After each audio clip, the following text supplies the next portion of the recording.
Straight to that now.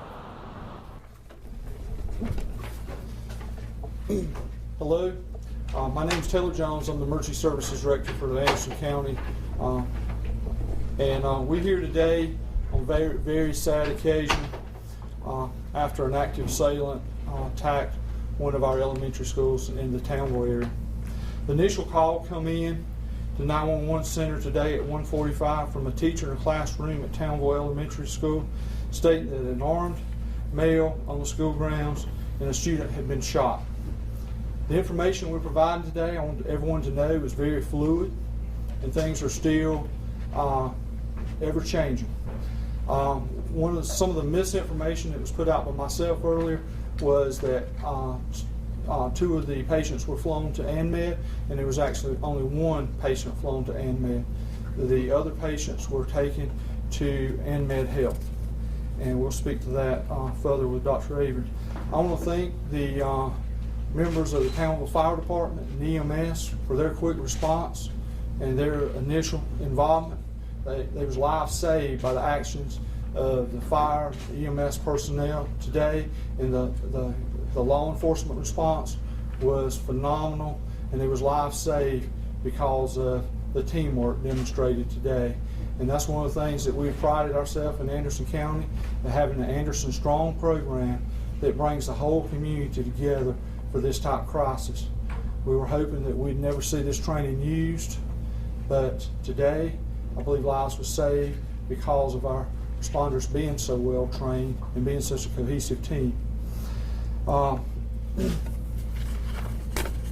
of the things that I think is very important is that we as a community stay behind our first responders, our teachers, and all involved in this incident, for factual information. And this is going to be evolving out for several weeks.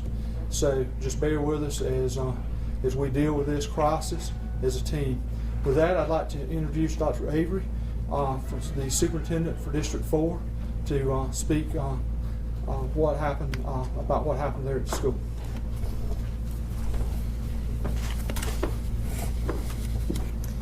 At approximately 1:45 this afternoon, an individual with a gun entered the premises of Townville Elementary School and injured two of our students and one of our teachers. We do not know the extent of the injuries at this time, but all are receiving medical care. The perpetrator was apprehended by law enforcement within a matter of minutes and is in custody. All students and staff members have been evacuated from the school and are accounted for at this time. We are heartbroken about this senseless act of violence, but we are so thankful for the quick response by law enforcement and school employees who prevented further injuries. Our school district has been working hand in hand with law enforcement for the past 5 years. We have participated in county-wide active assault training, and Anderson 4 schools have all received active shooter training. The quick response by the principal, teachers, and staff kept this horrific tragedy from being much worse. School has been canceled for the rest of the week. Counseling services will be available both on Thursday and Friday for both students and staff members. The school district is working with Anderson, Oconee, and Pickens Mental Health Center to coordinate those efforts. Information on these services will be communicated through our messaging system. This is a very difficult time, and we ask that everyone keep the injured students and their families in your thoughts and prayers, along with the entire Townville community, including our students, staff members, and their families. We will make a further statement this evening as we get more information. Thank you. I'm Greg Shore, the Anderson County Coroner. The Sheriff's Department and the Coroner's Office is doing an active investigation at this time in reference to a homicide of Jeffrey DeWatt Osborne. He is 47 years old, and he lives at 150 Osborne Road. This is about 2 miles from the school. 911 received a call from his family a short time after the incident at Townville, and when officers arrived, they found Mr. Osborne deceased. He died from a gunshot wound, and we believe at this time that it is connected to the incident at Townville. There is a relationship between the victim and the shooter. This appears to be the victim's son, who is a minor.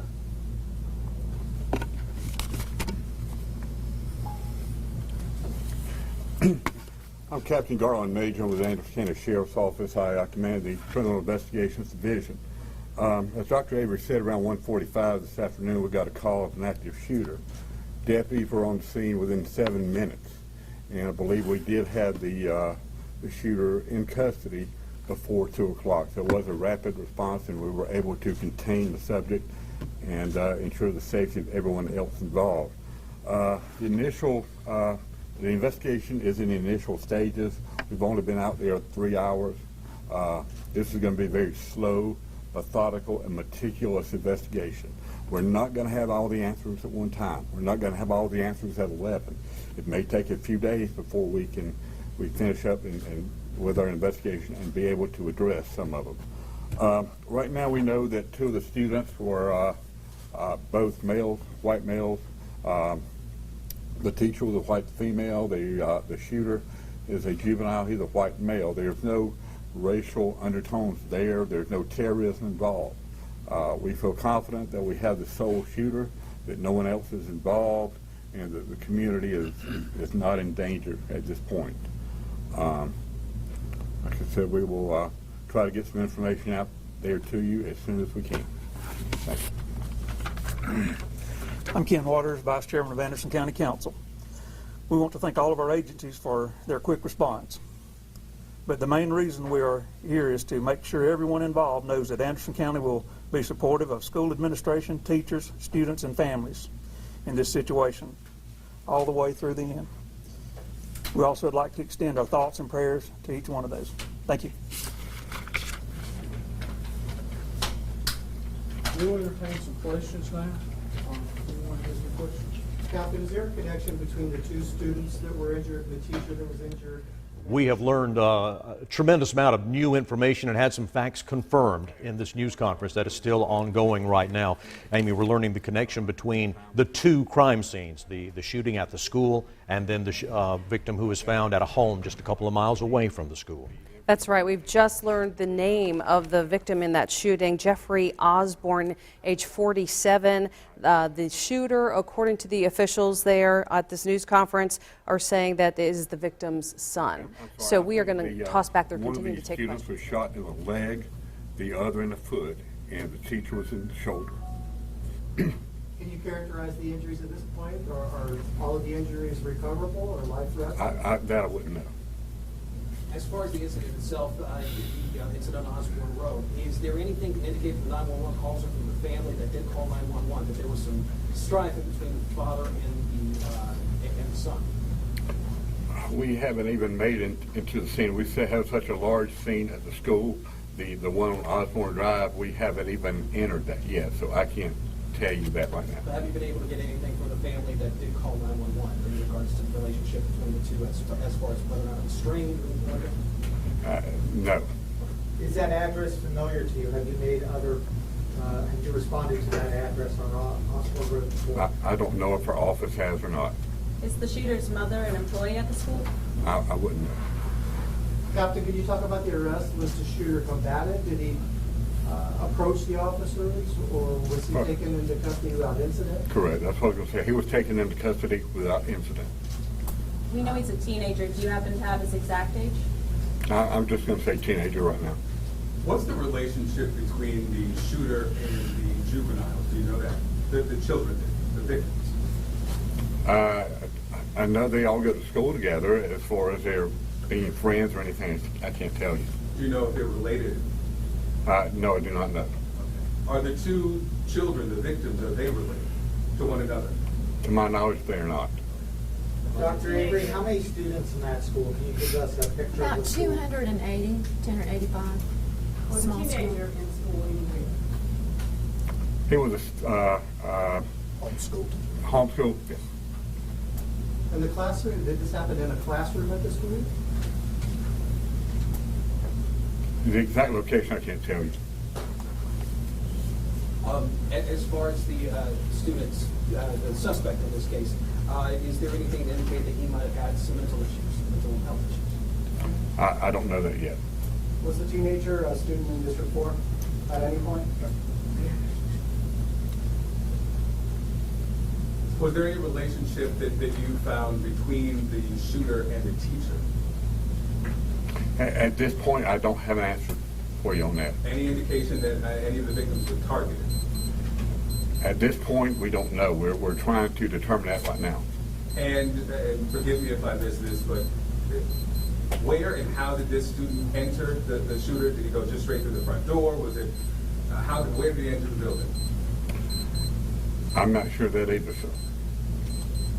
Does the school have video cameras that will help you in the Yes, investigation? we do. Are there metal detectors or anything else like that at the school? Is there a resource officer? We don't have a resource officer, but we've been through lots of active shooter training. And there's security cameras and 2 entryways, a door lock system, an airlock system at the school.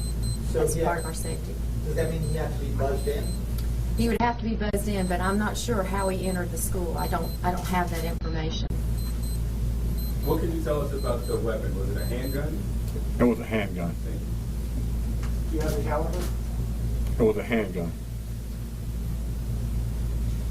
Is there anything going on at school at this time? Was it lunch? Was it recess? Anything going on at this time? I mean, I don't know if I should speak to this. I think there were some students out on the recess area, and the shooting may have occurred there, and the teacher got the students in the classroom. But I have to defer to law enforcement. In that, I don't have access to that. I wouldn't know. Can you tell me how many members of law enforcement responded? No, sir, I cannot. I know we had a tremendous outpouring of assistance from SLED, Highway Patrol, Oconee County, Greenville County, Pickens County, municipalities inside the Anderson County. Right now, just too numerous for me to name, but it was a quick and a very good response for law enforcement as a whole. Can you tell us where you apprehended the shooter? I do know he's on the school grounds. And that was actually apprehended initially, my understanding, Scott can correct me here, by a firefighter, correct? Okay, ladies and gentlemen, that's going to conclude this news conference. We'll have a next scheduled news conference at 9 p.m. If we have any additional information that we can provide, we'll give you those updates as it becomes available. But our next scheduled time is at 9 o'clock this evening. Thank you. Governor will be speaking before then? We do not know if the governor will be speaking. Okay, the governor will be meeting with us later on here at this facility, but we're not prepared, she's at this point not prepared to do a press release or stuff, because everything's so fluid and moving on at this time. So there's not a press conference at 6 o'clock? No, there's not. And will the 9 p.m. be here? 9 o'clock will be here, yes, sir. Have all the students been released to the